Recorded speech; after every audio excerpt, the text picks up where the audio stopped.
Spettacolo sia dentro che fuori all'Agapito Sbardella, vince l'Aranova 0-1 e strappa il pass per i quarti di finale. Il Giardinetti, che spinto dal proprio pubblico ci prova sin da subito e la prima chance è di Giuliani, ma con il destro schiaccia troppo il pallone, palla in out. Mostacci serve Piro sul filo del fuorigioco che a tu per tu con Fiorenza si fa respingere per ben 2 volte la conclusione dal numero 1 rossoblù. Sull'asse Giuliani-Piro, altra chance per il Giardinetti, il numero 11 si porta palla sul mancino ma spara debolmente. Al 20° squilla anche l'Aranova con Citronelli, raccoglie il pallone da fuori e con il sinistro spara in porta, parata però facile di soave. Fulchini mette dentro per Piro che controlla bene, conclude forte, Fiorenza provvidenziale, si rifugia in corner.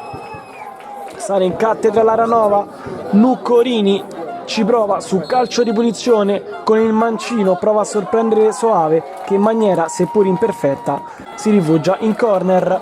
Al 34° la sblocca l'Aranova, croce per Bordi, conclude forte, para momentaneamente Soave ma in tapin Citronelli rompe l'equilibrio e fa esplodere il settore ospiti 0-1. L'ultima chance del primo tempo è di Marchio Giardinetti, Fabiani pennella questo calcio di punizione qui trovando Mauroni che però spara alto. La ripresa inizia lenta ma al 20° il Giardinetti prova a premere l'acceleratore. La chance verso il 22° è di Piro che con il destro conclude ma trova il muro rossoblù. Lancio direttamente dalla difesa di Mauroni a rinnescare ancora la corsa di Piro ma sul più bello si fa rimontare da Sterpi. Fulchini dalla sinistra compie l'ennesimo assist per Piro che spara a botta sicura, Fiorenza gli chiude la porta in faccia salvando così il risultato.